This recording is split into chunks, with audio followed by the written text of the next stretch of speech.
1657 সালে ছত্রপতি সম্ভাজি মহারাজ পুরন্দর দুর্গে জন্মগ্রহণ করেন। সম্ভাজি ছিলেন শিবাজির উত্তরসূরি। 1680 সালে শিবাজির মৃত্যুর পর সম্ভাজি মারাঠা সাম্রাজ্যের দ্বিতীয় ছত্রপতি হন।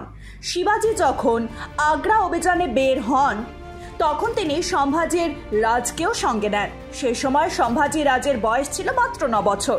শিবাজি মহারাজের মৃত্যুর পর অরঙ্গজেব আবারও দাক্ষিণাত্যের দিকে মনোযোগ দেন। অরঙ্গজেব যখন দাক্ষিণাত্য অভিযান শুরু করেন তখন বিজাপুর ও গোলকুন্ডা জয় করতে তার সময় লেগেছিল 3 বছর। সেনাপতি হাম্বির রাও মাহিতোর বলিদানের পর সম্ভাজি মহারাজ 4 দিক থেকে মুঘল দ্বারা বেষ্টিত হন। এতে সবচেয়ে বড় ভূমিকা ছিল সম্ভাজি মহারাজের আত্মীয়দের, যারা অরঙ্গজেবকে তার কর্মকাণ্ডের তথ্য দিচ্ছিল। তারপর সেই দিন এলো যখন মুঘলরা অতর্কিতে বঙ্গমেশ্বর আক্রমণ করে এবং সম্ভাজিকে বন্দী করে নিয়ে যায়। এরপর অরঙ্গজেব তার সামনে একটি শর্ত রেখেছিলেন যে সম্ভাজি যদি তার ধর্ম পরিবর্তন করেন তবে তার জীবন রক্ষা করা হবে, কিন্তু সম্ভাজি রাজের এই শর্ত মানতে স্পষ্ট অস্বীকার জানান।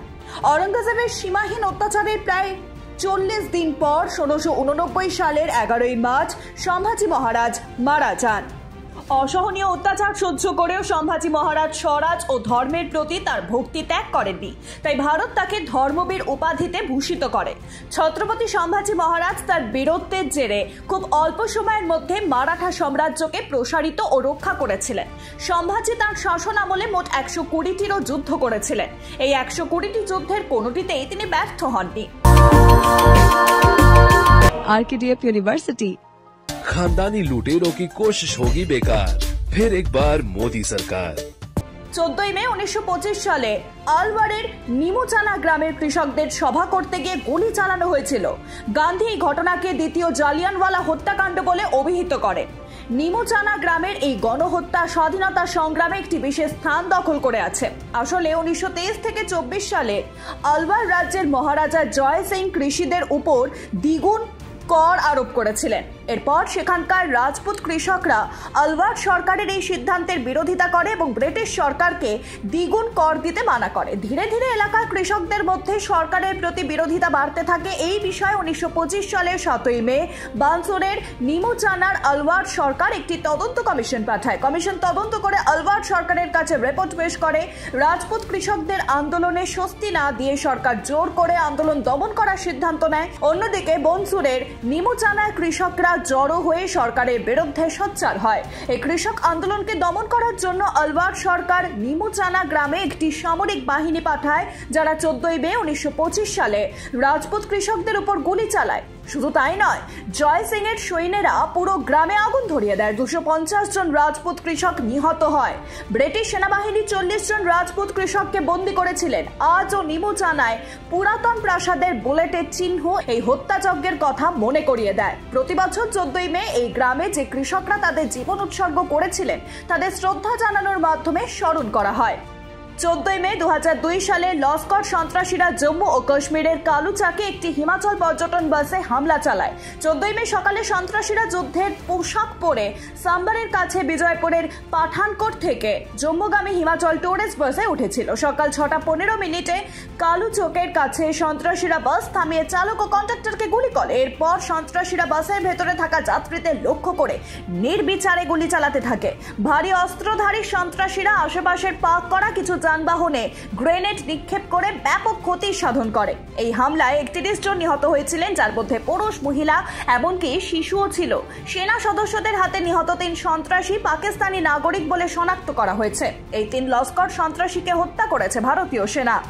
14 মে 1948 সালে ইসরায়েল নিজেকে একটি স্বাধীন জাতি হিসাবে ঘোষণা করে। ইসরায়েলের এমন একটি দেশ যেটি শত্রু দ্বারা বেষ্টিত থাকা সত্ত্বেও তাদের দূরে রেখেছে। 17 অক্টোবর 2023 সালে হামাস ইসরায়েলের আক্রমণ করেছিল। তারপর ইসরায়েল এখনো হামাসের সাথে লড়াই করছে। ইসরায়েল অস্তিত্ব আসার আগে এই স্থানটি তুর্কিদের অটোম্যান সাম্রাজ্য ছিল। প্রথম বিশ্বযুদ্ধে তুর্কিদের পরাজয়ের পর এই এলাকাটি ব্রিটেনের দখলে চলে যায়। একই সময় দ্বিতীয় বিশ্বযুদ্ধে ব্যাপক ক্ষয়ক্ষতির পর 1945 সালে ব্রিটেন এবং এলাকাটি জাতিসংঘের কাছে হস্তান্তর করে। 1947 সালে জাতিসংঘ এই অঞ্চলটিকে দুটি ভাগে ভাগ করে, একটি আরব রাষ্ট্র এবং একটি ইসরায়েল। পরের বছরই ইসরায়েল তার স্বাধীনতা ঘোষণা করে, কিন্তু মাত্র 24 ঘন্টার মধ্যেই ইহুদিবাদী একমাত্র দেশ ইসরায়েল তা করতে গিয়ে আরব দেশগুলো যৌথ বাহিনী হামলা চালায়। ইসরায়েল সাহসিকতার সাথে এই আক্রমণের মোকাবিলা করে এবং জয়ী হয়। 1949 সালের 25শে জানুয়ারি ইসরায়েল প্রথম নির্বাচন অনুষ্ঠিত হয়, যাতে নাগরিকরা উৎসাহের সাথে অংশগ্রহণ করে এবং ডেভিড বেন গুরিয়ন দেশের প্রথম প্রধানমন্ত্রী নির্বাচিত হন। 14 মে 1992 সালে ভারত প্রতিবেশী দেশ শ্রীলঙ্কার তামিল ইলামের বিদ্রোহী সংগঠন লিবারেশন টাইগার্স অফ তামিল ইলামকে নিষিদ্ধ করেছিল। একই সময় এর আগে ইউরোপীয় ইউনিয়ন, কানাডা এবং আমেরিকাতেও এই সংগঠনটি নিষিদ্ধ ছিল। 1991 সালের 21শে মে প্রাক্তন প্রধানমন্ত্রী রাজীব গান্ধীকে হত্যার পর ভারতে এই সংগঠনটিকে নিষিদ্ধ করা হয়। LITE প্রধান প্রভাকরণকে 2009 সালে শ্রীলঙ্কার সেনাবাহিনী নির্মূল করেছিল। প্রভাকরণকে রাজীব গান্ধী হত্যার জন্য দোষী হিসেবে বিবেচনা করা হয়। প্রভাকরণী 1976 সালে LITE প্রতিষ্ঠিত করেছিলেন। LITE শ্রীলঙ্কার উত্তর ও পূর্বে একটি স্বাধীন তামিল রাষ্ট্র গঠন করতে চেয়েছিল। LITE প্রায় 3 দশক ধরে সেখানকার মানুষের মনে সন্ত্রাস বজায় রেখেছিল। RKDF University। खानदानी लुटेरों की कोशिश होगी बेकार, फिर एक बार मोदी सरकार।